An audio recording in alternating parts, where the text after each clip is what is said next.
Hey guys, Survivor Scout here, and today I'll be talking about first aid kits.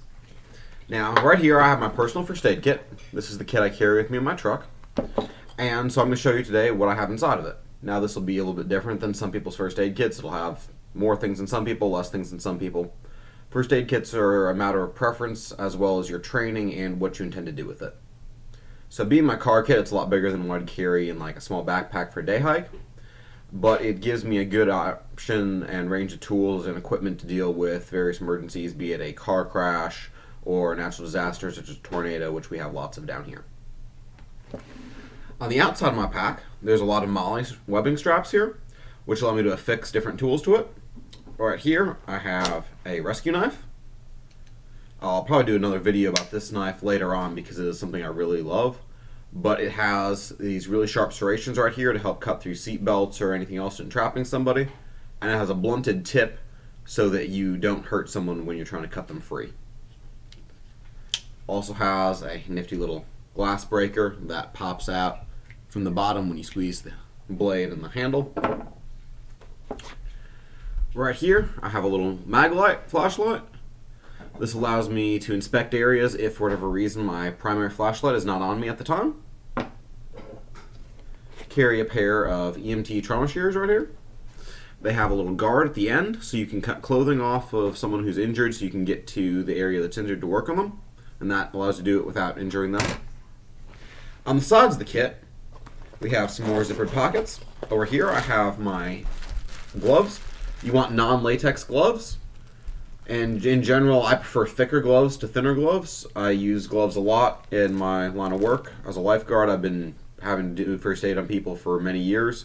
It's something you always want to have in any kit if you're going to be dealing with the public or anyone you don't know, even people you do know, because there are a lot of bloodborne diseases that you don't want to come in contact with.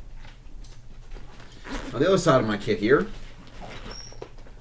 I have a Sawyer extractor. Now, the Sawyer extractor is a small pump that's made for snake bites.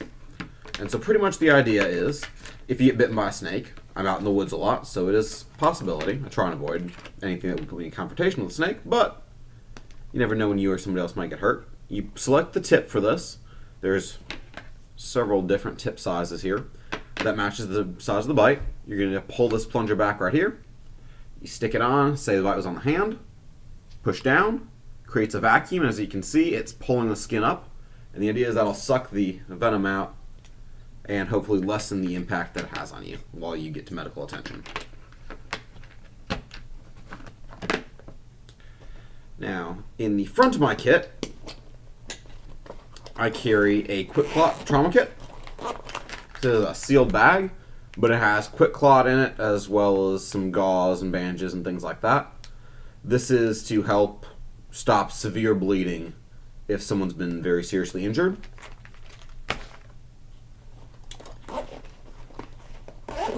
In the main section of my kit, I carry some simple medicines. Carry some allergy medicine. It's very good. Where I live, there's a lot of pollen and other allergens in the air that could give you runny noses and lots of uncomfortable things, so it's a good thing to have on hand. Carry some acetaminophen. This is a pain reliever, fever reliever. It's helpful for a lot of cases like that. Good to have on hand. Also carry anti-itch cream. Another thing that is something you want to have on hand. Now inside the kit, I have several different things that it's geared for. I can deal with just basic things that arise. This is what we would usually call a boo-boo kit, or for little tiny things, you carry this in your pocket while you're hiking or things like that. I got some bandages in here. I've got some moleskin.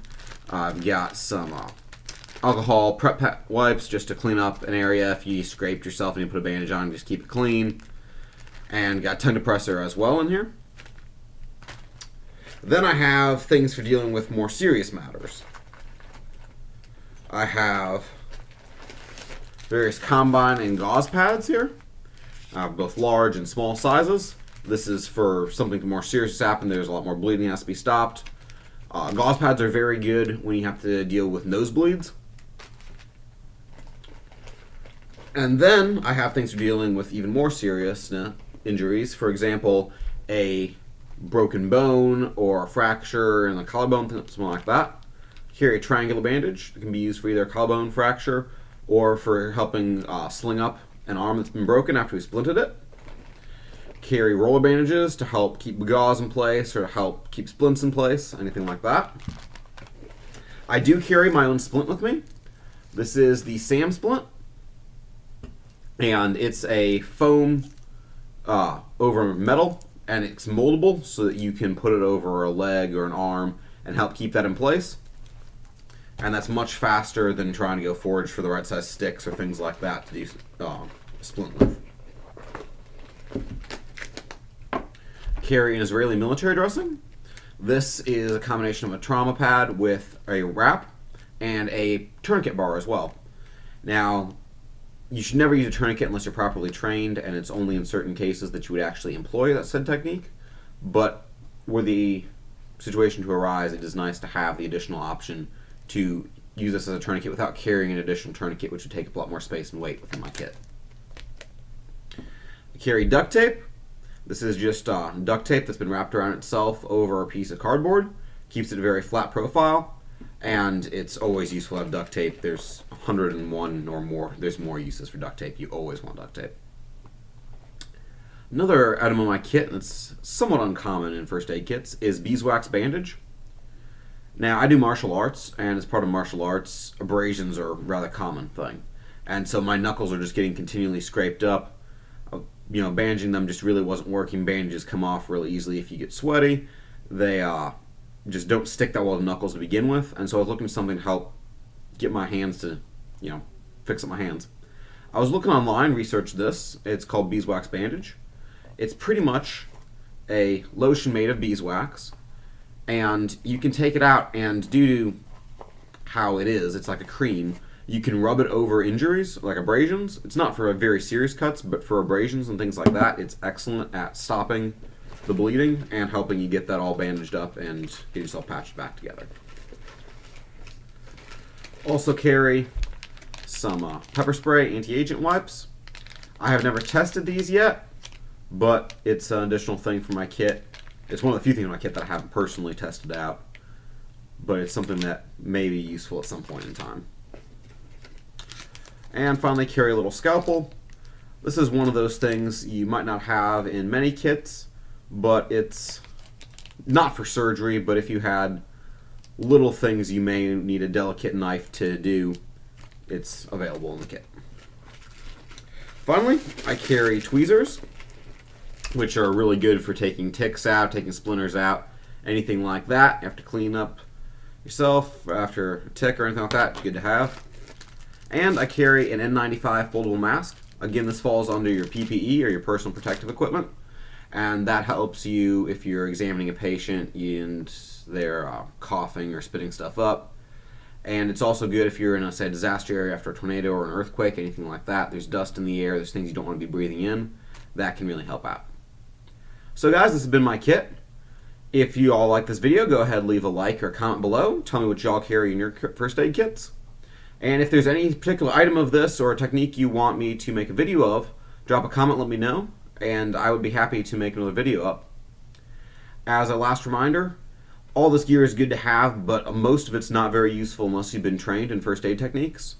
And I would highly recommend that anyone who's interested in this take first aid classes. The Red Cross offers several, ranging from your basic all the way up to some very rather high level techniques. And if you're more interested in that, there are other places you can go to get even more advanced medical training. Always make sure you have the proper training before you are attempting to do anything that you're not familiar with. Don't just see something online and say, hey, let's do this. Make sure you actually get properly trained to employ these techniques so that you can help other people should the need arise. Hope you all have a great day. Stay safe out there. This is Survivor Scout signing off.